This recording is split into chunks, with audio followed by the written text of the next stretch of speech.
नमस्कार।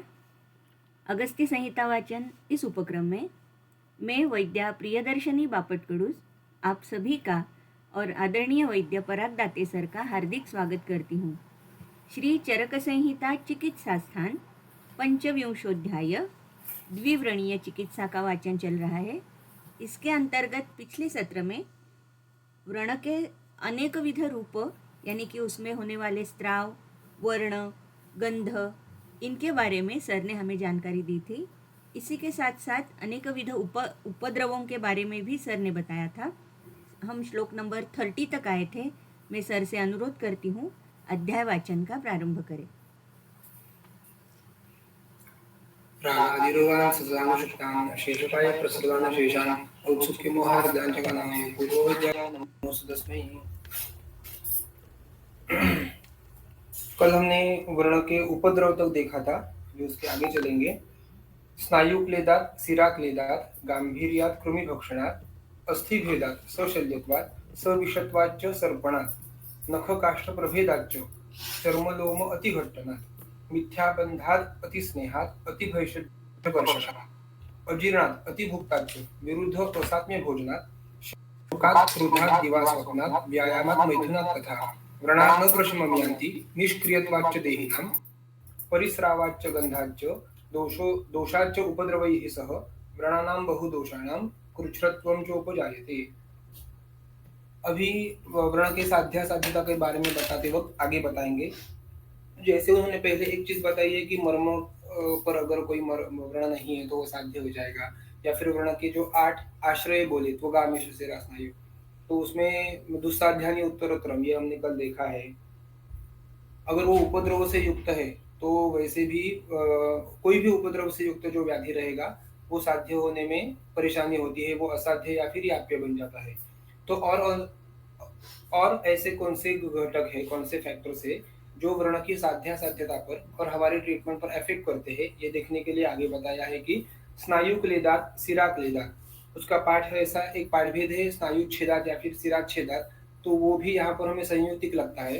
स्नायु क्लेद और स्नायु छेद दोनों कारणों की वजह से जो कुछ भी व्रण रहेगा, भले ही वो दिखने में थोड़ा छोटा हो या फिर तरुण वय में हुआ हो, सत्ववान पुरुष में हुआ हो, लेकिन अगर स्नायु और सिरा इनका ज्यादा क्लेद है या फिर इनका छेद हुआ है तो व्रण भरने में कठिनाई होती है। सुश्रुत संहिता के शारीरिक स्थान में हमें कैसा एक सूत्र मिलता है कि शरीर को धारण करने वाले जो कोई भी बाकी अंग है, जैसे अस्थि है या फिर बाकी सारे धातु है, तो उनमें से जैसे स्नायु शरीर का धारण करते हैं उतना बलवान शरीर में और कोई भी शरीर का धारण करने में समर्थ नहीं रहता। तो स्नायु की वहां पर प्रशस्ति की है कि कैसे स्नायु शरीर का धारण करते हैं। तो अगर स्नायु में ज्यादा क्लेद बढ़ रहा है या फिर अगर हमें पाठभेद स्वीकार ले तो पाठभेद के अनुसार स्नायु का अगर छेद हुआ है तो वहां पर हमें ये पता चलता है कि भले ही व्रण में बाकी की कोई दुष्टि ना हो, लेकिन उस शरीर का, उस देह देश का धारण अच्छे से ना होने के वजह से वो व्रण असाध्य या फिर याप्य बन जाता है। स्नायु छेदात, सिरा छेदात, ये सिरा का भी हम वैसे ही है, सिरा में से जो कोई भी श्रवण दोषों का रहेगा, धातु का रहेगा, जो कुछ भी होता रहता है, अगर सिरा का छेद हो रहा है, सिरा हमने पढ़ी है सुश्रुत में कि कैसे कैसे सिरा में से कौन कौन से भाव बहते रहते हैं, अगर सिरा छेद हुआ तो वहां पर व्रण भरने में दिक्कत हो जाएगी। गांभीर्यात हमने कल भी देखा था कि त्वगत व्रण जो रहेंगे वो भरने में आसानी रहती है, वो सुसाध्य रहेंगे। गांभीर्यात जैसे जैसे वो गंभीर धातु तक जाएंगे तो ना कि व्रण लेकिन बाकी सभी व्याधि भी जितने गंभीर धातु तक पहुंचेंगे, गंभीर धातु से उन दोषों को बाहर निकालना और फिर से वो धातुओं का बल प्रस्थापित करना, ये चिकित्सा के लिए बहुत ही दुष्कर ऐसे हो जाता है। इसीलिए कृच्छ्रत्वं चोपजायते, ऐसे जो गंभीर धातुगत व्रण है वो कृच्छ्र साध्य हो जाएंगे। कृमि भक्षणात्, व्रण में कृमि की उत्पत्ति होना ये तो बहुत ही ज्यादा कॉमनली या फिर बहुत सारी गलतियों की वजह से भी दिखाई देता है। जो शुरू में रीजन बोला है क्लेद का, अगर क्लेद बढ़ता है तो वहां पर संभावना होती है कि कृमि की उत्पत्ति हो। कृमि की उत्पत्ति व्रण में कैसी होती है ये हमने सुश्रुत में शायद पढ़ा होगा कि मक्षिका निक्षिपेत कृमिन ते भक्षयन्तः कुर्वन्ति रुजा शोफास्त्र संसवान। क्लेद की वजह से वहां पर मक्षिका बैठ जाती है और वो निक्षिपित क्रुमिन उनके वजह से व्रण में कृमि होना शुरू हो जाते हैं या फिर होते हैं। ये भी मैंने बहुत बार देखा है, बहुत सारे रुग्णों में देखा है कि बहुत सारे रुग्णों की जो हम क्या बोलते हैं, एक भावना रहती है उनकी कि जख्म जो है वो खुला रखना चाहिए, उसको हवा लगनी चाहिए। अगर हवा लगे तो ही जख्म अच्छे से भर जाती है, ऐसे करके कोई-कोई लोगों की धारणा रहती है। तो इसीलिए बहुत सारे लोग व्रणबंधन नहीं करते, उसको वैसे ही खुला छोड़ देते हैं। वो खुला छोड़ देने की वजह से क्या होता है, बाहर की जो कोई भी रज, धूम, धूप ये चीज़ें रहती है या फिर शरीर के कोई भी छोटे-छोटे रोम, बाल ये चीज़ें रहती है, तो वो जाकर वो ज़ख्मों पर चिपक जाती है और उनके वजह से क्लेद बढ़ने की वजह से जैसे ही उस पर कोई मक्खी बैठेगी, तो उसकी वजह से उसमें कृमि हो जाएँगी। ये तो बहुत बहुत ज़्यादा बार मैं देख चुका हूँ। छोटा-सा घाव जो रहता है, जिसमें 1-2 दिन पहले तो हमें बाकी कोई दृष्टि नहीं दिखाई देती, लेकिन 2 दिन के बाद उसमें बहुत ज़्यादा स्मेल आने लगता है, उसमें से स्राव आने लगता है, मतलब खून भी उसमें से निकलता है और उसमें कृमि की उत्पत्ति होती हुई दिखाई देती है। ये जैसे हम बोलते हैं कि हमने अलग-अलग कर्म करते वक़्त, जैसे बस्ती में हमने पढ़ा है वैद्य के दोष रहेंगे, कुछ दातृत्व मतलब दातृ जो देने वाला है बस्ती उसके दोष रहेंगे, तो उसकी वजह से वो दोष निर्माण होते हैं। वैसे ही वर्ण में ये जो है दोष वो वैद्य प्रमाद से या फिर रुग्ण प्रमाद से होने वाला दोष है कि मक्षिका से अपने जो घाव रहेगा, जो व्रण रहेगा उसकी रक्षा ना करना, तो उसकी वजह से वहाँ पर कृमि हो जाएँगे। कृमि हुए तो क्लेद की वजह से कृमि जो है वो धातु का भक्षण करना शुरू करते हैं, कृमि का काम ही है। तो जैसे ही वो धातुओं को खाना शुरू करेंगे, व्रण और ज़्यादा बढ़ता जाएगा, उसकी वजह से और ज़्यादा क्लेद निर्माण होगा, और ज़्यादा स्राव निर्माण होगा, और ज़्यादा गंध निर्माण होगा, जो कि हमने पढ़ा था, व्रण के उपद्रवों में भी आता है। तो ऐसे वो व्रण बढ़ता-बढ़ता जाएगा और अंततः वो कृच्छ्रसाध्य या फिर असाध्य बनता जाएगा। इसीलिए ज़रूरी है कि हम व्रण को कृमियों से हमेशा बचाते रखें। तो कृमि भक्षण से वर्ण कृच्छ्रसाध्य या फिर असाध्य हो जाएगा। और एक चीज़ ऐसे भी देखने को मिलती है, जैसे ही क्लेद और मक्षिका ये दोनों चीज़ों का समन्वय हो जाता है, तो कृमियों की उत्पत्ति ज़्यादा होती है। जो कोकण प्रांत है, जिसको हम बोलते हैं समुद्र के जो पास में है ये कोकण प्रांत, तो वहाँ पर वैसे भी अनुप्रदेश है। समुद्र का पानी पास में है या फिर और कोई तालाब वगैरह ये चीज़ें, तो अनुप्रदेश में पानी अनुपम श्लेष्म बहुलम, अनुप जो है वो कफ बहुल ऐसा प्रदेश रहता है, उसमें स्वभावतः नैसर्गिकतः क्लेद की मात्रा बहुत ज़्यादा रहती है पूरे वातावरण में। तो वहाँ पर बाकी कोई चीज़ें ना करते भी, जैसे वर्ण में स्राव नहीं है या फिर आप पानी में उसको नहीं भिगो रहे हो, फिर भी नेचुरली स्वभावतः वर्ण में क्लेद की मात्रा ज़्यादा रहती है एज़ कम्पेयर टू जंगल देश। अगर आप जंगल देश में जाओगे या फिर पूना जैसे साधारण देश में जाओगे, गुजरात जैसे जंगल देश में जाओगे, तो वहाँ पर क्लेद इतना नहीं रहेगा।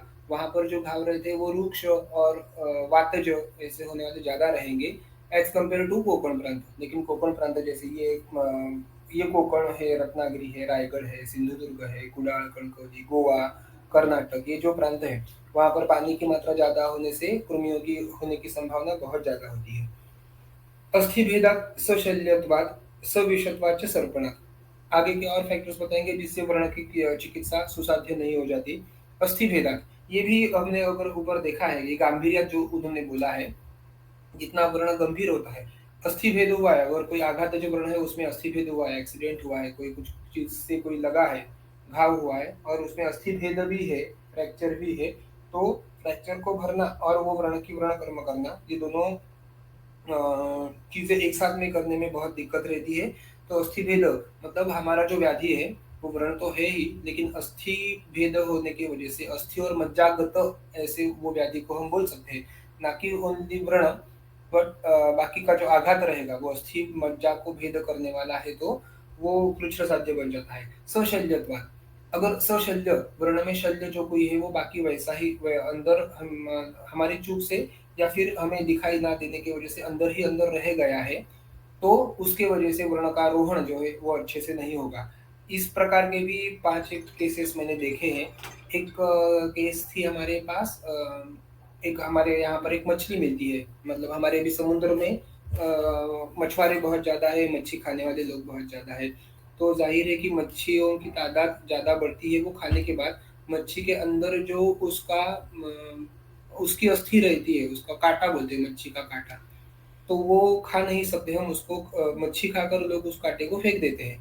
तो पेड़ पर बैठे हुए कौवे आदि जो पक्षी वगैरह हैं, तो वो काँटा लेकर इधर-उधर खाने के लिए लेके जाते हैं। तो वैसा एक मच्छी का काँटा किसी एक शेतकरी के जो था, तो उसके खेत में पड़ा हुआ था और खेती करते-करते वो काँटा उसके पाँव में चुभ गया। काँटा तो उसने निकाल दिया, ऐसा उसको लगा, और उसके ऊपर सद्योवरण में हमारे यहाँ पर बहुत ज़्यादा मात्रा में भल्लातक तेल का घरेलू उपयोग किया जाता है अनेक सालों से। जैसे ही सद्योवरण किसी पाँव में हुआ है, पाँव के लिए ज़्यादा, लेकिन बाकी व्रणों के लिए भी करते हैं, पाँव के लिए सबसे ज़्यादा करते हैं।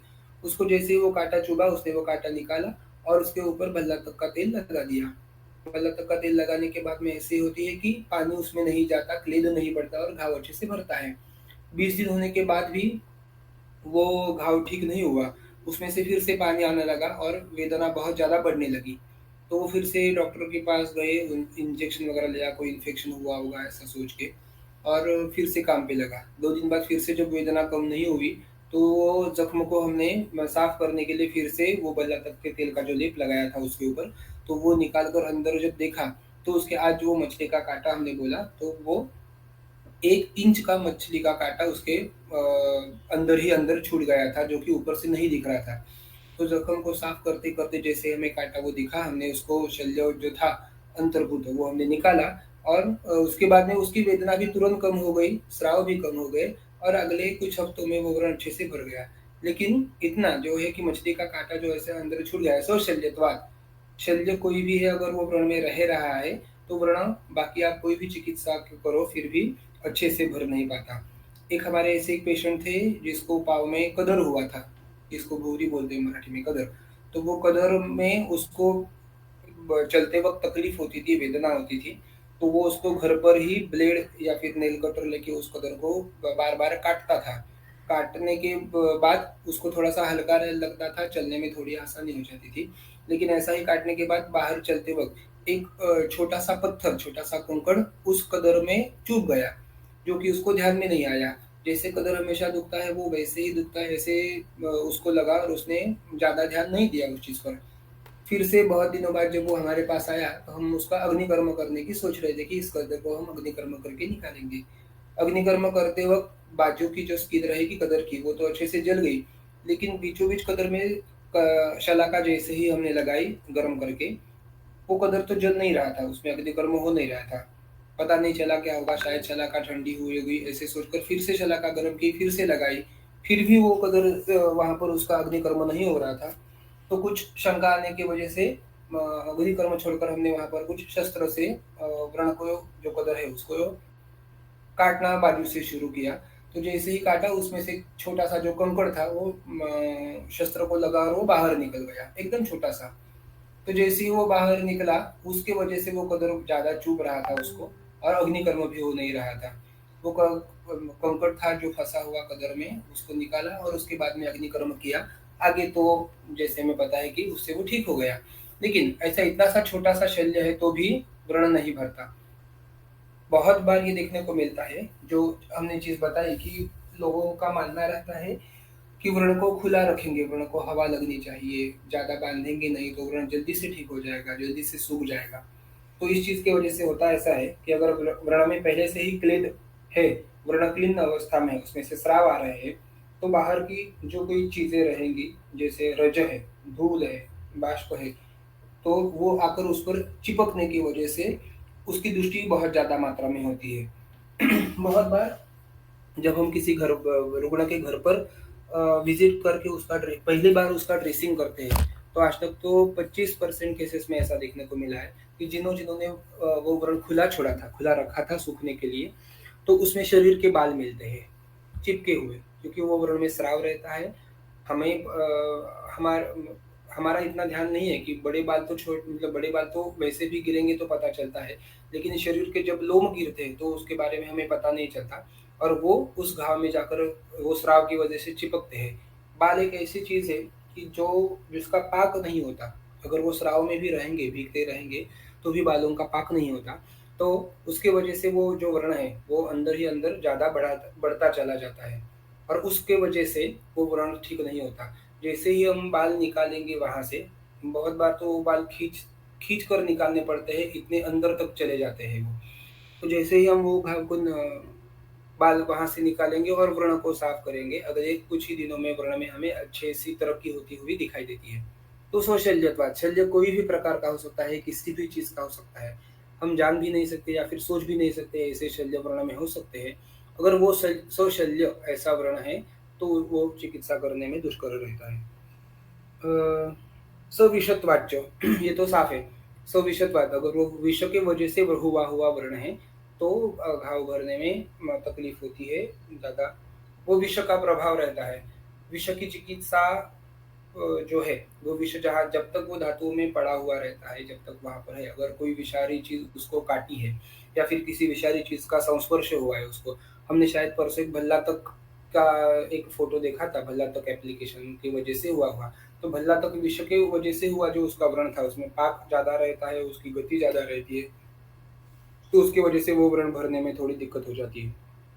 सरपणात, जो व्रण बढ़ने की जिस व्रण की प्रकृति है, स्वभाव है, जो व्रण बढ़ता चला जाता है, जैसे ही पहला ठीक हुआ, आगे दूसरा व्रण हुआ, वो ठीक हुआ तो उसके आगे तीसरा व्रण हुआ। ऐसे सरपणात, जो व्रण बढ़ता जाएगा, तो उसके ऐसा सरपण करने वाला व्रण जो रहेगा वो कृच्छ्र साध्य हो जाएगा। नख काष्ठ प्रभेदाच्च, जो व्रण में है, नख या काष्ठ से कोई प्रभेदन हुआ है, नाखून लगे हैं जिसमें व्रण से, बहुत सारी जिसमें कंडू प्रधान जो लक्षण मिलेंगे या फिर व्याधियाँ मिलेंगी, तो उसमें खुजाने की वजह से वो नख या फिर कोई लोगों का ये भी मानना है। बहुत सारी बार हमारे प्रैक्टिस में यही चीज़ें ज़्यादा हमें देखने को मिलती है कि लोग खुद ब खुद एक उनका माइंडसेट बना लेते हैं कि इस चीज़ में क्या करना है। जैसे हमने व्रण के बारे में देखा कि व्रण को खुला छोड़ेंगे तो ही वो ठीक होगा या फिर जल्दी सूख जाएगा। दूसरी चीज़ ये हमें देखने को मिलती है कि नाखून से खुजाया तो तकलीफ ज़्यादा बढ़ती है, लेकिन नाखून छोड़कर किसी चीज़ से खुजाया तो तकलीफ नहीं होती उससे। तो लोग कंघी जो रहती है, कंघी से खुजाते हैं या फिर लकड़ी कोई लेकर उससे खुजाते हैं। उसमें खुजली आना ये दोष है। सिर्फ़ खुजाना ये दोष नहीं है। ठीक है, नाख़ून से अगर आप खुजा रहे हो, तो उसमें नख शल्य जो रहेगा या फिर नख विष रहेगा, उससे तो तकलीफ़ होने ही वाली है। लेकिन ये चीज़ ऐसी नहीं कि आप किसी और चीज़ से खुज जाओ तो वहाँ पर तकलीफ़ नहीं होगी। मैंने ऐसी भी एक पेशेंट देखी है, उसमें व्रण तो नहीं था, लेकिन उसके पाँव में इतनी खुजली आती थी, वो उसको सह नहीं पाती थी। तो उसने एक बार कंघी लेकर, जो जिससे हम कोम करते हैं, तो वो कंघी लेकर उसने पाँव में इतना खुजाया कि उसके वजह से पाँव में खून आना शुरू हुआ। ठीक है, वो नाखून से तो नहीं हुआ, लेकिन कंघी से अगर आप इतना खुजा रहे हो तो उससे भी दोष उत्पन्न होने ही वाला है, लेकिन लोगों को ये बात बहुत बार ध्यान में नहीं आ जाती। तो इस पर भी हमें देखना पड़ेगा कि नख और काष्ठ प्रभेदन अगर हो रहा है वहाँ पर, तो उससे व्रण ज़्यादा बढ़ता है, उसकी वजह से वो ठीक नहीं हो पाता। चर्मलोम अति घट्टनाथ, ऊपर जो हम बंधन कर रहे हैं ऊपर व्रण के ऊपर, तो उसमें चर्म और लोम जो कुछ भी रहेंगे, वो अति घट्टन, ज़्यादा गाढ़ बंध किया हमने वहाँ पर, ज़्यादा घट्ट टाइट बैंडेजिंग किया हमने, तो व्रण भरने में दिक्कत हो जाती है।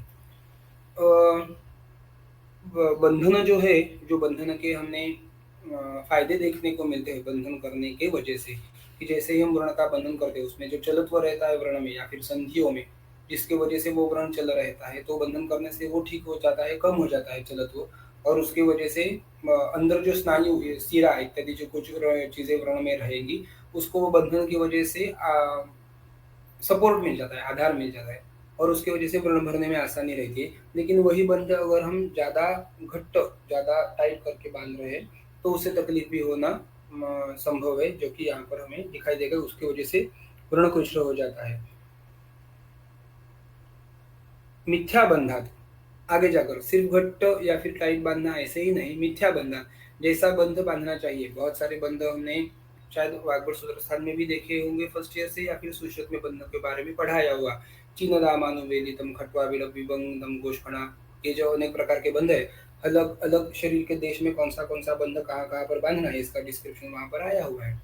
तो मिथ्या बंधन मतलब कोई गलत तरीके का बंध हमने वहाँ पर बांध दिया, बंध के जैसे प्रकार आए हैं वैसे बंध के काम या फिर बंध कितना टाइट होना चाहिए इसके ऊपर भी 2-3 प्रकार है, जैसे गाढ़ बंध, समबंध और श्लथ बंध, ये हमने शायद पढ़े होंगे। जहाँ पर कफज व्याधि है वहाँ पर हमें गाढ़ बंध बांधना चाहिए। जहाँ पर मांस देश है, जहाँ पर चल देश है वहाँ पर हमें गाढ़ बंध बांधना चाहिए। अगर हेमंत ऋतु है, शिशिर ऋतु है, तो वहाँ पर हमने गाढ़ बंध बांधना चाहिए। और इसके अपोजिट, इसके विपरीत, अगर वात व्याधि है या फिर पित्तज व्याधि है तो वहाँ हमें सम या फिर शिथिल बंध बांधना चाहिए। ग्रीष्म ऋतु है तो वहाँ पर सम या फिर शिथिल बंध बांधना चाहिए। वो जो बंध रहेगा वो कितने दिनों में छोड़ना चाहिए इसके लिए भी अलग डिस्क्रिप्शन आया है। ग्रीष्म ऋतु में हम दिन में एक बार भी छोड़ सकते हैं। अगर बहुत ज़्यादा क्लेश है तो दिन में 2 बार भी छोड़ सकते हैं। वो वही हेमंत ऋतु है या फिर शिशिर ऋतु है, ठंडा है, शीत ऋतु है और व्रण में स्राव इत्यादि को ज़्यादा बाकी कोई उपद्रव या फिर चीज़ें नहीं है, तो और अगर वो व्रण शुद्ध है तो हमें उसको एक आध एक दिन कर कर भी छोड़ सकते हैं। 2 दिन तक वो हमें बंद वैसा ही रख सकते हैं, वहाँ पर ऐसे संहिताओं में आया है। अगर ये चीज़ें आप समझ कर या फिर ना समझ करने की वजह से फॉलो नहीं कर रहे हो, तो उससे जो हो जाएगा वो मिथ्या बंधन, जो कुछ आप बंध तो आप बांध रहे हो लेकिन वो कुछ उसमें गलतियां हो रही है, तो मिथ्या बंध की वजह से व्रण भरने में आपको दिक्कत हो जाएगी। अधिस्नेहा, स्नेह आप लगा रहे हो वहां पर जो हम व्रण कर्म करते हैं, हम कवलिका जैसे ही व्रण का शोधन हो जाता है या फिर व्रण के शोधन के लिए शोधन तेल जैसे कुछ द्रव्य हम इस्तेमाल करते हैं, तो उसमें कवलिका जो रहती है हमारी, कवलिका मतलब गॉज हमारा रहेगा, पैड रहेगा जो, तो उस पर स्नेह लगाकर स्नेह बांध कर हमें उसके ऊपर व्रण कर्म करते हैं। लेकिन उसमें अगर स्नेह ज़्यादा हो रहा है, अति स्नेह, तो उसकी वजह से स्नेहात् त्रेदो विवर्धते, ऐसा एक स्नेह का व्यापद आया है व्रण में। अगर आप स्नेह वहाँ पर ज़्यादा यूज़ कर रहे हो, तो स्नेह की वजह से वहाँ का क्लेद जो है वो बढ़ेगा, स्राव बढ़ेंगे और उसकी वजह से वो व्रण पृच्छसाध्य हो जाएगा। अति वैषज्य कर्षणात्, व्रण के अगेंस्ट के जो उपद्रव आए हैं उसमें उपद्रपण करना, ये शोफ का और व्रण का आद्य उपक्रम है। अपतर्पण एवं सर्व शोफानाम आद्य उपक्रम सामान्यतः प्रधानतमश्च, ये सभी में सामान्य भी है और प्रधान भी है। तो उसके लिए हम जैसे अपतर्पण करते हैं या फिर भैषज से कर्षण करते हैं, आगे जाकर हम पढ़ेंगे कि व्रण के लिए यथासंगम विशोधन करने के लिए बोला है। अगर व्रणों के लिए मतलब जो कुछ हमें शोधन करते हैं, वमन विरेचन बस्ती जैसा, तो ये भैषज के कारण अगर उसका अतिकर्षण हो रहा है, व्रण कोई भी दोष से हो, वात से हो, पित्त से हो या फिर कफ से हो या फिर संसर्ग से हो या फिर रक्त से हो, लेकिन वहां पर व्रण होने के वजह से जरूरी है कि वहां के धातु की दुष्टि और धातु का ह्रास या फिर धातु का क्षय थोड़ी ना थोड़ी मात्रा में हुआ ही होता है। इसीलिए कोई भी व्रण में आखिर तक उसको अच्छा भरने के लिए हमें सिर्फ और सिर्फ अपतर्पण करने से चिकित्सा उसकी सफल नहीं होती। उसमें थोड़ा सा तो ब्रूहण, थोड़ा सा तो संतर्पण करना चाहिए, जिस वजह से हुआ हुआ क्षय रहेगा, धातु का लॉस रहेगा, वो कम होके व्रण अच्छे से भरेगा। लेकिन अगर हम अपतर्पण कंटिन्यू करें या फिर जो कुछ शोधन प्रक्रिया है उन्हें ज़्यादा इस्तेमाल करें, उससे वो अपतर्पण होगा, उसकी वजह से धातुओं का ह्रास होगा, दोष और बढ़ेंगे और व्रण भरने में थोड़ी सी दिक्कत हो जाएगी, कृच्र हो जाएगा वो। इसीलिए वैसे कर्षणात् करके एक वहाँ पर रीजन आया है। अजीर्णात् अतिभुक्ताच, दोनों चीजें इसमें आएगी खाने के विषय में। अजीर्णात्, अजीर्ण से हमने आज तक पढ़ा है, जो कुछ भी हमने पंचकर्म की प्रोसीजर देखी है, तो उसके शुरू में हमें आता है एक अर्ह और एक अनर्ह, मतलब किन लोगों में, किन रुग्णों में, किन अवस्थाओं में हमें कर्म करना चाहिए, किन अवस्थाओं में, किन रुग्णों में या फिर कौन सी रोगों में ये कर्म नहीं करना चाहिए, अर्ह और अनर्ह। तो वहाँ पर हमें बहुत कॉमनली ये 2-3 चीजें देखने को मिलती है। अजीर्ण, जो अजीर्णी रहते हैं, वृद्ध रहते हैं, बाल रहते हैं, भीरू रहते हैं, स्त्री रहते हैं, तो ऐसे लोगों में पंचकर्म अनर्ह बोले, उन्हें पंचकर्म नहीं करना चाहिए। क्यों? क्योंकि उनका सत्व कम रहता है। अजीर्ण की वजह से ना कि केवल वात, लेकिन अगर आप मतलब अति खाने की वजह से वो अजीर्णात अति भुक्ताच ऐसे आया है, अजीर्ण हो रहा है या फिर आप अति भुक्ताच। मात्रा शिति अध्याय में हमने शायद पढ़ा होगा वाग्भट सूत्र स्थान के 8वें अध्याय में कि कम खाने की वजह से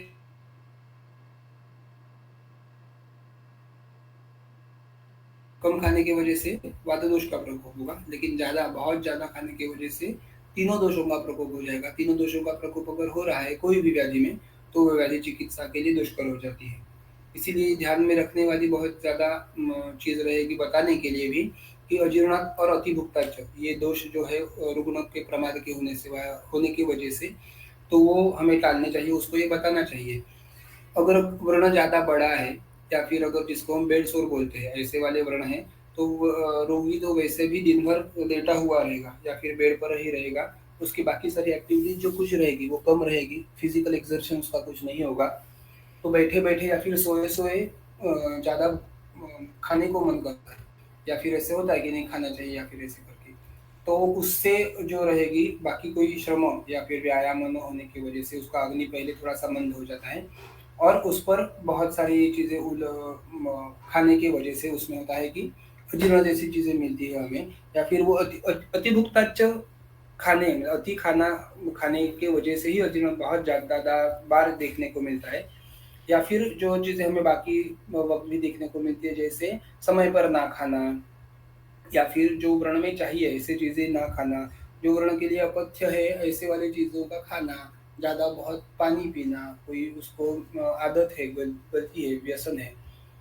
तो उसकी वजह से, तो ऐसे वजह से अजीर्ण और अतिभुक्ताचार जैसे दोष उत्पन्न हो जाते हैं और उसको व्रण के लिए डायरेक्ट अगर वो इफ़ेक्ट नहीं करेंगे, फिर भी चिकित्सा के लिए हमें वो दुष्कर हो जाएगा। अजीर्ण से बाकी की सारी जैसे ज्वर है, छर्दी है, अतिसार है, ऐसे वाली व्याधि हो जाएँगी और ज्वर, छर्दी, अतिसार ये तीनों चीज़ें तो व्रण के उपद्रव के स्वरूप आई है। तो अगर उपद्रव से युक्त हुआ तो वो व्रण फिर से असाध्य या फिर रुचिर साध्य बन जाएगा। विरुद्ध असात्म्य भोजनाती हमने अभी जो देखा, विरुद्ध खाना और असात्म्य भोजन लेना, ये सभी चीज़ों से जो रहता है क्रोध या फिर क्रोध युक्त अगर है हम और शोक युक्त है, हम शोक कर रहे हैं और वहाँ पर अगर हम असात्म्य जो भोजन है ले रहे हैं, तो हमने पढ़ा है कि वो सात्म्य खाना खाने से भी अगर आप शोक और क्रोध कर रहे हो, तो वो आपको हज़म नहीं होता, उसका पाचन अच्छे से नहीं हो पाता, वो अजीर्ण हो जाता है। इसीलिए विरुद्ध खाना खाने से तो दोषों बढ़ते ही, हमने पढ़ा है कि विरुद्ध से खाने की वजह से क्या होता है, दोषों का उपदेश होता है, लेकिन वो शरीर से बाहर नहीं निकलते, अंदर ही अंदर रहते हैं। तो उसकी वजह से तीनों दोषों का प्रकोप हो जाएगा। प्राधान्यतः रक्त प्रदान, विरुद्ध खाने की वजह से रक्त प्रदान दृष्टि हो जाएगी और बाकी व्याधियों के जैसा व्रण के लिए भी बहुत प्रधान दृश्य हम मानते हैं, जो कि व्रण के भरने के लिए हमें उसका शुद्ध होना, अच्छी कंडीशन में होना ज़रूरी है। शोकात, ये फिर से आया। जैसे ही हम सुश्रुत संहिता की व्रण चिकित्सा को अध्याय को पढ़ते हैं, तो इसमें ये बहुत सारी चीज़ें बहुत डिस्क्रिप्टिवली आई है कि शोकात, शोक करने की क्या वजह से क्या होता है, काम शोको भयात् वायु, तो हमने पता है, पढ़ा है। शोक करने की वजह से वात बढ़ेगा, वात बढ़ने की वजह से व्रण में शूल इत्यादि उत्पन्न हो जाएँगे, ये तो ठीक है। लेकिन व्रण के लिए शोक ऐसे करके एक अलग जो कारण करके उन्होंने बताया है, तो वो ऐसे क्यों? क्योंकि महापुरुषों ने बताया कि आशावान व्याधि मोक्षाय क्षिप्रम व्रणम अपोहति। आशावान व्याधि मोक्षाय क्षिप्रम व्रणम अपोहति। अगर वो आशावान है, वो पॉजिटिव है, व्याधि मोक्षाय, अपना व्रण ठीक होने के तरफ, कि नहीं मेरा व्रण ठीक हो जाएगा, मैं इससे जल्दी ही बाहर निकलूँगा, मैं इससे जल्दी ही ठीक हो जाऊँगा।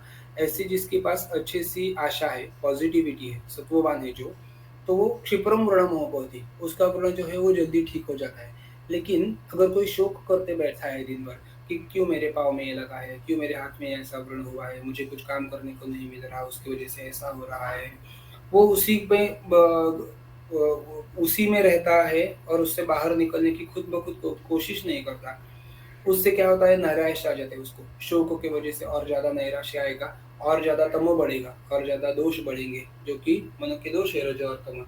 तो इसकी वजह से होता है कि मन के दोष बढ़ेंगे, दोष बढ़ने की वजह से, नैराश्य की वजह से वात और ज़्यादा बढ़ेगा और व्रण की दृष्टि करता जाएगा। इसीलिए हमें बहुत ज़रूरी है कि रुग्ण को ये हमें बताना है कि आप व्रण को या फिर ना कि व्रण, लेकिन बाकी व्याधियों के लिए भी, व्याधि मोक्षा या आशा जो आपकी है कि मैं इससे ठीक होना ही है, मुझे मैं ठीक होने ही वाला हूँ, ऐसी जो सकारात्मक ऊर्जा है उसको हमेशा बनाए रखें। उसको आपको व्याधि के साध्य-साध्यता में बहुत ज़्यादा फ़र्क दिखने को मिलेगा। तो शोकात, इससे व्रण कृच्छ्र साध्य हो जाते हैं। क्रोधात, दिवा स्वप्नात, व्यायामात, मैथुनात तथा। ये शायद हमने कल 4 फैक्टर्स देखे थे। व्रणेश वयथुर आयासात, सच रागश्च जागरात, तौ च रुक्ष दिवा स्वापात, ताश्च मृत्युश्च मैथुनात। मतलब आयास की वजह से व्रण में श्वेतु हो जाएगी, शोथ उत्पन्न हो जाएगा। सच रागश्च जागरण, जागरण करने की वजह से श्वेतु और राग दोनों चीजें उत्पन्न हो जाएंगी। तो उच्च रूप से दिवास्वापात, अगर वो दिवास्वाप कर रहा है तो उसमें शोथ, राग और रुक, रुजा ये जो रहेगी वो बढ़ती चली जाएगी। और ताहा मृत्युश्च मैथुना, और अगर वो मैथुन कर रहा है प्रण में भी तो मृत्यु जैसे, मतलब ये ऊपर की चीजें होगी, साथ अंत में उसकी मृत्यु भी हो जाएगी। इसीलिए ये चार चीजें हमें टालनी चाहिए या पथ्य करके सेवन करनी है। अगर आप उसका सेवन कर रहे हो तो आपका व्रण असाध्य या फिर कृच्छ साध्य बन जाएगा। व्रणा न प्रशमयान्ति निष्क्रियत्वाच्च देहिनाम। और व्यायाम की एक करके रीजन बोला है कि अगर वो उसका चलन ज्यादा हो रहा है, व्यायाम कर रहा है ज्यादा, तो उसकी वजह से अगर जैसे व्रंग ठीक नहीं हो रहा, लेकिन निष्क्रियत्वाच्च देहिना, दो अर्थ हम इसे ले सकते हैं।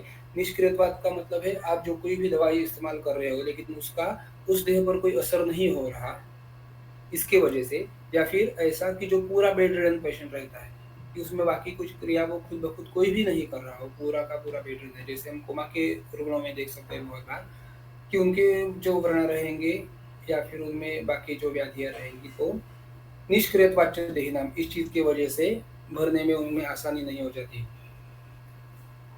परिस्रावाच्च गंधाच्च दोषाच्च उपद्रवैः सह। परिस्रावात, गंधाच्च ये हमने कल देखे, परिस्राव कौन से है, गंध कौन से है, उसके उनके वजह से क्या होता है। दोषाच्च उपद्रवैः सह, या फिर उपद्रवों के युक्त से, ऐसे जो व्रण है ऐसे वाला उपद्रवैः सह। व्रणानाम बहुदोषाणाम, जो वर्ण में पहले से ही बहुत दोष समाये हुए हैं, बहुत दोष से युक्त ऐसा जो वर्ण है, पुरुषत्वंशों को जानते हैं। ये सारी चीजों की वजह से, वर्ण में बहुदोष होने की वजह से, परिस्राव के हो जाने से, वर्ण के बाकी जो उपद्रव हम निकल पड़े थे वैसे उपद्रव होने की वजह से वो वर्ण जो है वो कृष्णत्वंशों को जाते हैं, उसमें कृष्ण साध्यता आ जाती है। ठीक है, आगे चलेंगे। त्वं मांसजः सुखे देशे तरुणस्य अनुपद्रवा। अभी इतनी सारी चीजें तो बताई दी, ये चीजें पहले बताई है। और निगेटिव चीजें थोड़ी सी कि ये चीज से वर्ण नहीं बनता, ये चीज से वर्ण अच्छा नहीं होता, ये चीज से वर्ण कुछ हो जाता है। तो जरूरी है हमें ये सभी चीजों को टालना चाहिए। ये बहुत सारी इसमें से जो चीजें हैं वो टालने वाली जैसी है जिसको हम टाल सकते हैं। अगर आघात है, कोई आघात से होने वाला व्रण है तो आघात हम हर बार जरूरी नहीं कि उसको हम टाल सके, आघात तो हो चुका होगा, लेकिन उससे जो व्रण बनेगा और उसके आगे जाकर अगर हम हमसे कुछ गलतियां हो रही है तो ये पहले सबसे ज्यादा बताइए कि ये गलतियां आप ना करो। मिथ्या बंध मत करो, अति स्नेह मत लगाओ, व्यायाम मत करो, दिवास्वाप मत करो, अजीर्ण आप में नहीं होना चाहिए, अति भुक्त आपने नहीं करना चाहिए, मैथुन आपने नहीं करना चाहिए, और विरुद्ध असात्म्य भोजन नहीं करना चाहिए। ये चीजें जो है वो हमें ध्यान में रखनी है, जिसको आप टाल सकते हो तो वर्ण में दोष उत्पन्न नहीं होंगे। अगर दोष उत्पन्न नहीं होंगे तो वर्ण भर में बहुत अच्छे से आसानी रहेगी। तो जाहिर है कि अगर इन ये चीजों के विरुद्ध जो कुछ भी चीजें रहेंगी तो उससे वर्ण जल्दी ठीक हो जाएगा, वर्ण भरने में आसानी होगी। त्वंग मांसजा, अगर वर्ण है जो वो त्वक और मांस इन तक ही सीमित है तो जाहिर है कि वो वर्ण जल्दी से ठीक हो जाएगा। सुखे देशे तरुणस्य अनुपद्रवः। सुखे देशे मतलब जैसे कफज वर्ण है और वो अगर अनुपदेश में हुआ है तो उसके लिए चिकित्सा करने में दिक्कत हो जाएगी। अगर वो कफज वर्ण है लेकिन जानवर देश में है तो उससे वो वर्ण भरने में आसानी हो जाएगी। हमारे पास ऐसी एक रुग्ण थी, एक हमारी एक 70 साल की एक पेशेंट थी, रुग्ण थी। उसके दोनों पाँव में 3 महीनों से व्रण हुआ था। शायद हमारे पास उसका फोटो हमें देखने को मिलेगा। और क्लेद उसमें इतना बहुत ज़्यादा था कि हम जैसे उसको व्रण कर्म करते थे 3 या 4 घंटों में वो पूरा क्लेद से भीग जाता था। वो व्रण में जो कुछ स्राव निकलता था तो वो स्राव की वजह से वो पूरा भीग जाता था। दिन में 3 बार उसको ड्रेसिंग बदलना पड़ता था। जैसे वो क्लेद से भर जाएगा तो पहला ड्रेसिंग छोड़कर हम दूसरा ड्रेसिंग करते थे या फिर उसको घर पर करने के लिए बोलते थे। तो उसको बोलते बोलते ऐसा मैंने एक बार बोला था कि आप कोकण में रह रहे हो, रत्नागिरी में रह रहे हो और आपको ये क्लेद ज़्यादा है। अगर आप रत्नागिरी से बाहर निकलते हो कोई जंगल या फिर सामान्य साधारण देश में तो वहाँ पर क्लेद की उत्पत्ति वैसे भी कम हो जाती है, एटमॉस्फेयर एकदम ड्राई हो जाता है, मॉइस्चर बिल्कुल भी नहीं रहता है। इससे अगर आप देश में जा रहे हो तो व्रण भरने में आपको आसानी होगी। तो कोई आपका रिश्तेदार या फिर ऐसा कोई रत्नागिरी छोड़कर बाहर के किसी देश में है क्या? तो उनकी लड़की बड़ी बेटी थी, वो रहती थी पूना में। पूना का क्लाइमेट रत्नागिरी से बहुत ज़्यादा ड्राई है। तो उन्होंने बोला कि हाँ, मैं लड़की के पास जाकर रह सकती हूँ। जैसे ही वो पूना में चली गई, 5 ही दिन में उसका मुझे फ़ोन आया कि यहाँ पर आने के बाद मुझे 24 घंटों में एक ही बार में ड्रेसिंग चेंज करना पड़ता है। वह दवाई बिल्कुल वही थी जो पहले से शुरू थी। वर्णक्रम भी बिल्कुल वैसा ही हो रहा था जैसे पहले से चल रहा था। सिर्फ़ देश बदला। अनुपदेश से वो साधारण देश या फिर जानवर देश में चली गई, तो उससे कफ का जो प्राधान्य रहेगा शरीर पर होने वाला चौबीसों घंटे, तो वो कम हो गया। उसके वजह से स्राव कम हो गए और व्रण भरने में आसानी हुई। वो वहीं पर 25 दिन तक रुकी थी और 25 दिन में उसका व्रण अच्छे से बहुत स्राव जैसे ही बंद हुए, व्रण की चिकित्सा बहुत अच्छे से हुई और अगले 20-25 दिन में वो व्रण अच्छे से भर गया। तो सुखे देश है ऐसा होने वाला जो व्रण है, वो भरने में आसानी रहती है। तरुणस्य अनुपद्रवः सु तरुणस्य जो तरुण देश में अगर आपको तरुण वय में आपको अगर व्रण हो रहा है, तो धातुओं का बल अच्छा रहता है, धातु जो है वर्धमान धातु रहते हैं, बढ़ने वाले रहते हैं, तो उससे व्रण जल्दी ठीक हो जाता है। अनुपद्रवः जिस वर्ण में बाकी कोई उपद्रव उत्पन्न नहीं हुए हैं, जो हमने कल 16 उपद्रव देखे थे, तो जैसे ज्वर है, छर्दी है, अतिसार है, उन्माद है, ऐसे वाले कोई उपद्रव नहीं हो रहे हो, तो व्रण भरने में आसानी हो जाएगी। धीमतः अभिनवः काले सुखसाध्यः स्मृतो व्रणः। धीमतः आढ्योरुगी भिषक वश्यो ज्ञापकः सत्ववानपि। तो ऐसे रुग्ण के भी क्वालिटीज हमें बताइए कि ज्ञापका वो ज्ञापक होना चाहिए, मुझे क्या हुआ है, कैसे हुआ है, क्यों हुआ है। वो उसने वैद्य को अच्छे से बताना भी आना चाहिए उसको कि ये कैसे हुआ। बहुत बस बार हमें जो उपशय अनुपशय व्याधियों में देखना होता है, तो वो चीज़ें रुग्ण से ही हमें ज़्यादा पता चलती है कि इस चीज़ जो आपने लगाई थी, ये तेल आपने जो लगाया था परसों, तो उस चीज़ की वजह से मुझे पाँव में आराम मिला था। या फिर अलग जो आपने पीला तेल इस्तेमाल किया था, तो उसकी वजह से थोड़ी-सी जलन सी हुई थी। अगर ये धीमत है रुग्ण, तो हमें उपशय अनुपशय देखने में भी आसान रहती है। वो खुद को भी देखता रहता है कि किस चीज़ से मुझे आराम मिल रहा है, कोई क्या चीज़ें मुझे नहीं करनी चाहिए। तो धीमत रुग्ण है, तो व्रण सुसाध्य हो जाते हैं। अभिनवः काले जो नया-नया हुआ है व्रण, बहुत सारा पुराना नहीं है। व्याधियों के बारे में जितने व्याधि पुराने हो जाते हैं, पुराने हो जाते हैं, उतने ही व्याधि ठीक होने में ज़्यादा दिक्कत रहती है। हर एक व्याधि का हमें ऐसा अलग-अलग काल बहुत सारे चिकित्सा स्थानों में भी आया है। जैसे ज्वर 7 दिनों में नवा नवा ज्वर रहता है, 7 दिनों के बाद में वो जीर्ण ज्वर हो जाता है, उसके बाद में पुराना ज्वर हो जाता है या फिर वात व्याधि जो रहेंगी उसके साध्य-साध्यता में बोला है कि 1 साल तक जो व्याधि रहेंगे वात व्याधि, तो वो थोड़े से सुसाध्य हो जाते हैं, लेकिन 1 साल के बाद असाध्य बन जाते हैं। तो ऐसी चीज़ें अभिनवः काले जितना नया है, जितने कम समय तक वो व्रण बना है, तब तक वो सुसाध्य हो जाता है।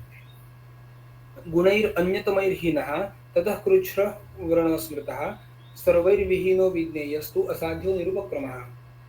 गुणैरन्यतमैर्हीनः बाकी के जो गुण बताए हैं, अगर वो हीन है, वो गुण उसमें नहीं है, जो कुछ गुण होने चाहिए वो उसमें नहीं है, मतलब दोष है या फिर गुण कमी है, तो उसकी वजह से हो सकता है कि ततः कृच्छ्र वर्णस्मृतः, तो वर्ण कृच्छ्र साध्य हो जाएगा। जैसे विषक द्रव्याणि उपस्थाता रोगीपाद चतुष्टयम्, विषक द्रव्य उपस्थाता और रोगी, ये 4 चतुष्पाद है, हमें पता है चिकित्सा के लिए। इसमें से 4 ही जो चारों चतुष्पादों का संपत होना, ये चिकित्सा के लिए सुसाध्य हो जाता है। लेकिन उसमें से एक आध कोई पाद नहीं होना, एक आधा दूसरा पाद कोई संपत ना होना, इसकी वजह से हो जाता है कि वो वर्ण या फिर वो व्याधि कृच्छ्र साध्य बन जाएगा। इसीलिए अन्यतमैर्हीनः जो कुछ अन्य गुण रहेंगे, सात्विक रुग्ण है तो उसके व्याधि जल्दी ठीक हो जाएंगे। अगर वो तामसिक है, बहुत ज़्यादा शोक करने वाला है, तो ये गुण अगर उसमें नहीं रहेंगे तो व्रणानां कृच्छ्रत्वं च उपजायते। अगर वो गुण हैं तो व्रण साध्य हो जाते हैं। सर्वैर्विहीनस्तु विज्ञेय असाध्यः निरुपक्रमः। लेकिन जो सर्वैर्विहीन इसमें से कुछ भी उसके पास गुण नहीं है, ये सभी जो कुछ सुसाध्य होने वाले फैक्टर्स हमने बताए वो अगर उसमें नहीं है, तो हो जाएगा वो असाध्य और निरुपक्रम हो जाएगा, असाध्य हो जाएगा। उस पर कोई चिकित्सा काम नहीं करेगी या फिर उपक्रम, उस पर हम उपक्रम नहीं कर सकते, ऐसा हो जाएगा। ये तक यहाँ तक हमने देखा है कि व्रण के सामान्य उपक्रम जैसे हमने देखे, सामान्य उपक्रम देखे, व्रण के उपद्रव देखे, व्रण के बारे में हम सब जाना। किन चीज़ों की वजह से व्रण सुसाध्य हो जाता है, किन चीज़ों की वजह से व्रण असाध्य हो जाता है, ये सब हमने यहाँ तक जाना है। अब जो आगे श्लोक आएगा उससे वर्ण की एक्चुअल चिकित्सा शुरू हो जाएगी। एकदम शुरू की चिकित्सा तो उन्होंने शुरू के श्लोकों में ही कर दी थी।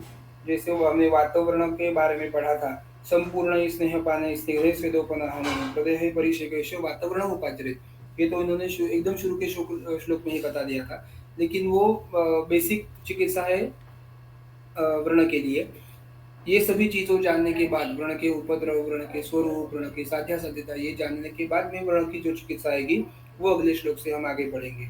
व्रणानाम आदितः कार्यम यथासन्नं विशोधनम ऊर्ध्वभागैः अधोभागैः शस्त्रैर्बस्तिभिरेव च सद्यः शुद्धशरीराणां प्रशमं यान्ति हि व्रणाः। तो बाकी व्याधियों के जैसे वर्ण में भी शोधन की अवस्था हमें देखनी है। शोधन से हुए हुए लाभ हमें पता है कि शमन करने से हो सकता है कि दोष का प्रकोप फिर से हो जाएगा। शोधन करने से हम दोषों को बाहर निकालते हैं तो शरीर की शुद्धि, वर्ण की शुद्धि बहुत अच्छी तरह से होती है। बाकी की व्याधियों के जैसे वर्ण की शुद्धि भी करना हमें दो बाह्य आभ्यंतर से जिसको हम बोलते हैं एक्चुअल वर्ण में, वर्ण स्थान में, वर्ण वस्तु में शोधन करना और शरीर में शोधन करना, ये दोनों चीजें हमें यहाँ पर अपेक्षित है जो लेनी है। तो व्रणानाम आदितः कार्यम यथासन्नं विशोधनम, शुरू में क्या करना चाहिए, यथासन्न विशोधन करना चाहिए। जिस स्थान में वर्ण है, हमने सारे स्थानों के बारे में देखा था कि वर्ण के स्थान को कैसे जानना है, दोषों का स्थान कैसे पहचानना है।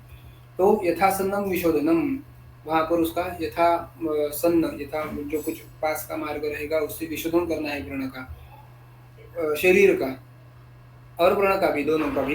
यथासन्नम विशोधनम ऊर्ध्वभागैः अधोभागैः, ऊर्ध्वभाग दोष से जो हरण करने वाले उन द्रव्यों से, अधोभाग जो हरने वाले द्रव्य मतलब मदन मधुकलंबा निम्ब बिंबी विशाला तर्कुसकुट चमूर्मा देवदाली कृमिदम विद्युल दहन चित्रा कोशवत्य गुरुंजा कर्ण लवण वचला सर्षपा छर्दनानी, ये जो 15वें अध्याय का पहला सूत्र है, यह है जो ऊर्ध्वभाग से दोषों का हरण करने वाला है।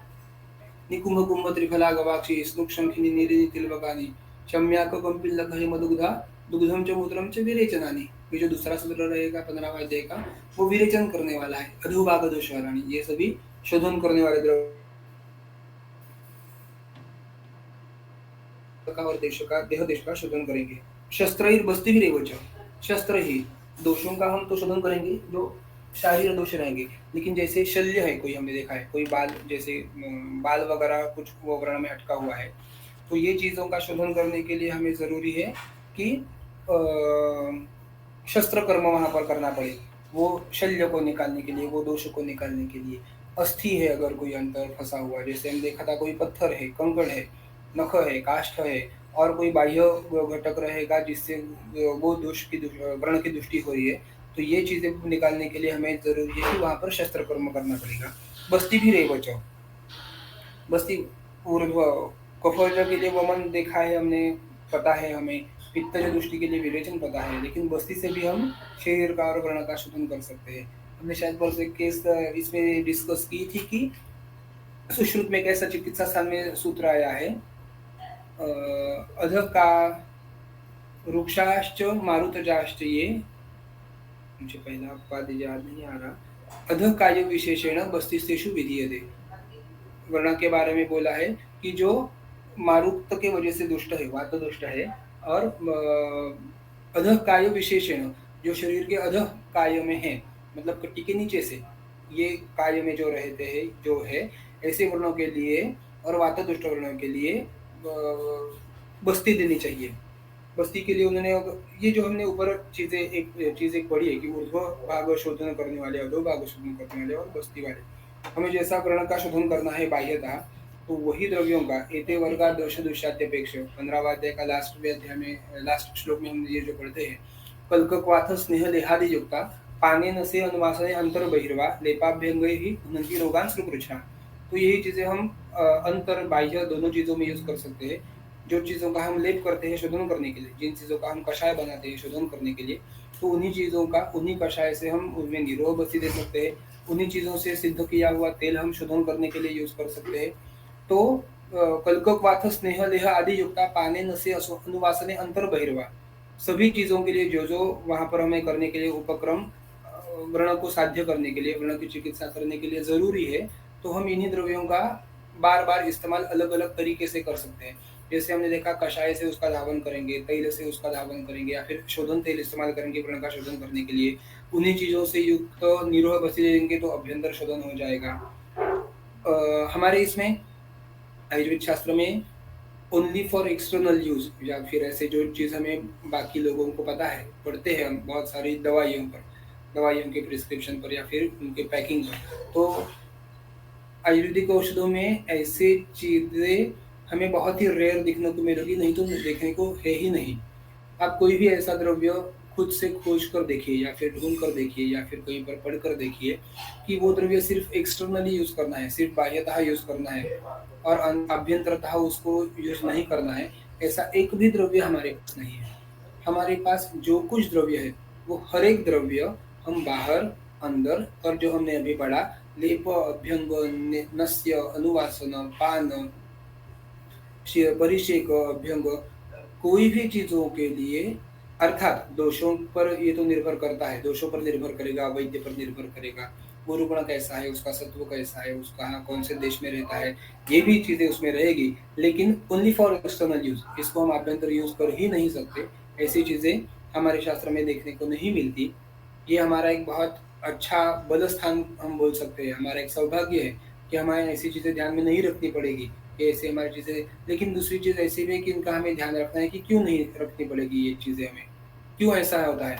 हमारे शास्त्र में द्रव्यों का शरीर में उपयोग करते वक़्त ये चीज़ बहुत ज़्यादा ध्यान में रखनी पड़ती है कि उसका पचन होना, उसका अग्नि के साथ संपर्क होना। हम वो द्रव्य आभ्यंतरतः इस्तेमाल करते हैं तो वो अग्नि के माध्यम से उसका पचन हो जाने के बाद वो शरीर में कार्य करता है, वीर्य की वजह से काम करता है। लेकिन शरीर में अग्नि का होना ना होना उसके ऊपर बहुत डिपेंड करता है ये चीज़ें। लेप जैसे हम लेप करते हैं, परिषेक करते हैं तो उनका भी भ्राजक पित्त जो रहेगा त्वचा में उससे के साथ उसका संबंध आके सुश्रुत में जैसे बताया कि वो भ्राजक पित्त लेप का वीर्य पचन करके वो द्रव्य का जो कार्यकारी शक्ति है, जो त्वचा पर आपने लगाया है, तो वो लेप अंदर जाकर आभ्यंतर जो कुछ भी भाव रहेंगे उस पर काम करेगा। तो अग्नि के जैसा जो कुछ एंटिटी हम मानते हैं, जो कुछ हमारे शरीर में कार्य करती है, तो वो हर एक द्रव्य पर करेगी। भले ही वो बाहर से आप यूज़ कर रहे हो या फिर आभ्यंतर यूज़ कर रहे हो। लेकिन ऐसे वजह से हम जो भी द्रव्य है उसका सिर्फ़ एक्टिव कंपोनेंट, एक्टिव प्रिंसिपल निकाल कर हम नहीं इस्तेमाल करते। द्रव्य एज़ सच होल हम यूज़ कर सकते हैं। तो जैसे हम देखेंगे चित्रक हमें यूज़ करना है। अगर हम बाह्यतः चित्रक लगा रहे हैं, किसी वर्ण पर हमें भेदन करना है, वर्ण का दारण करना है, तो हम चित्रक क्षीर यूज़ कर सकते हैं, उससे वो दारण अच्छे से हो जाएगा। अगर आभ्यंतर लेना है तो चित्रक चूर्ण यूज़ कर सकते हैं। अगर चित्रक चूर्ण से की थोड़ी-सी जलन ज़्यादा बढ़ रही है, तो हम चित्रका का कषाय बनकर ले सकते हैं, चित्रका घृत बनाकर ले सकते हैं, जिससे वो जलन कम हो जाएगी। या फिर जैसे हमें गृहिणी में या फिर अर्श में पढ़ा है कि चित्रक मूल जो रहता है उसका घृत के साथ नवकुंभ में आभ्यंतरतः लेपन करना है, उसमें दूध डालना है, उसका दही बनाना है और उसका छाछ बनाकर हमें पीना है। तो वो चित्रक के जो कुछ भी गुण रहेंगे वो दूध के माध्यम से दही में और दही के माध्यम से छाछ में, ताक में आ जाएँगे और वो तक्र हम गृहिणी में दे सकते हैं, अर्श में दे सकते हैं, शूल कम करने के लिए, पाचन अच्छे से होने के लिए। तो एक ही द्रव्य हम ऐसे अलग-अलग कल्पना करके, उसका पाचन करके, उस पर संस्कार करके यूज़ कर सकते हैं। तो ज़रूर हमें ये चीज़ें ध्यान में रखनी है कि कैसे इस्तेमाल करना है। शेष वैद्यः इति। जब भी हम टीका पढ़ते हैं, तो बहुत बार हमें ये वाक्य पढ़ने को मिलता है, शेष वैद्यः इति। मतलब आपको बहुत सारे में नियमों में बाँधा हुआ नहीं है। वैद्य ने खुद से ये डिसाइड करना है कि क्या करना चाहिए, कैसे करना चाहिए, क्यों करना चाहिए, यहाँ पर कितनी मात्रा में करना चाहिए, यही करना चाहिए या नहीं करना चाहिए। शेष वैद्यः इति।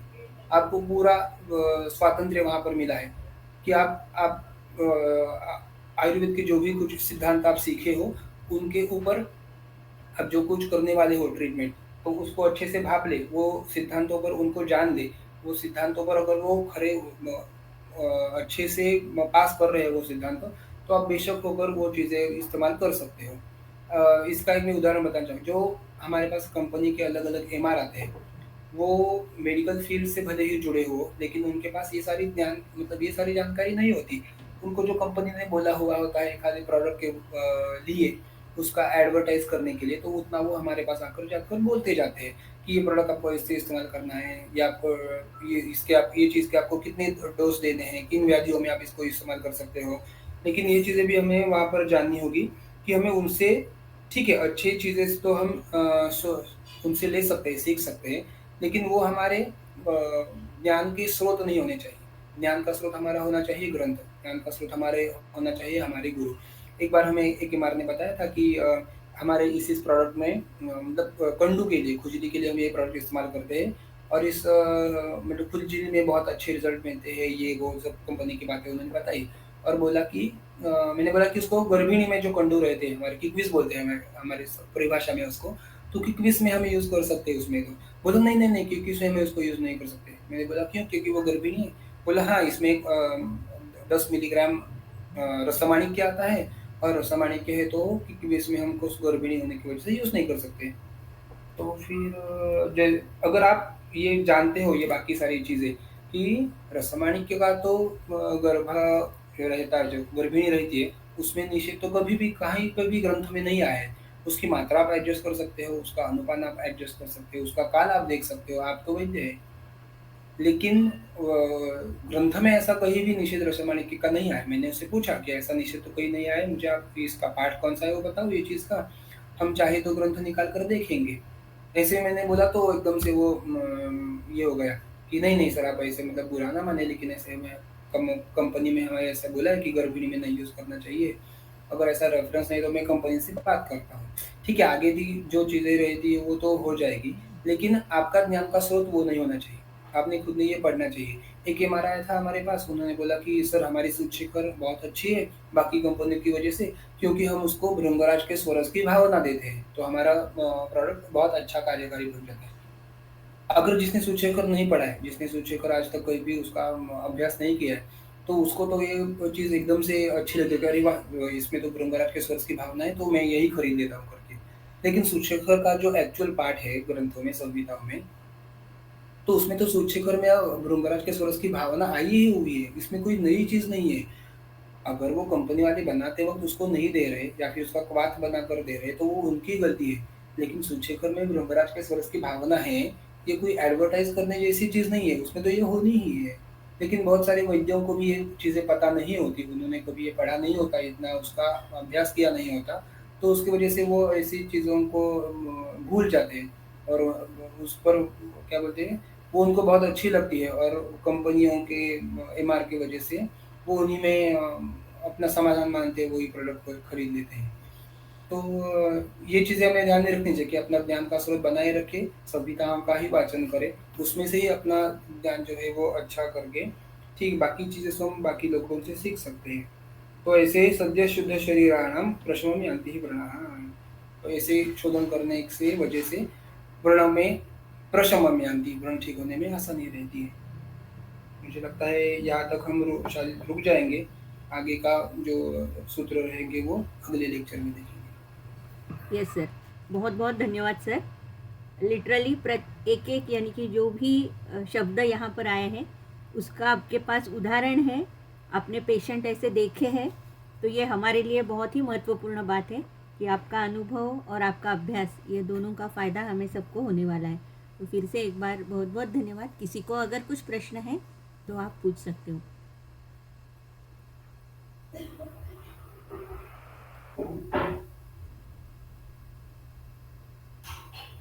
शायद नहीं है सर यहाँ पर प्रश्न, तो हम रुक सकते हैं, और नेक्स्ट मंडे के लेक्चर के बारे में मैं ग्रुप पे मैसेज दे देती हूँ। तो तब तक के लिए हम यहीं पर रुक रहे हैं। बहुत बहुत धन्यवाद। धन्यवाद।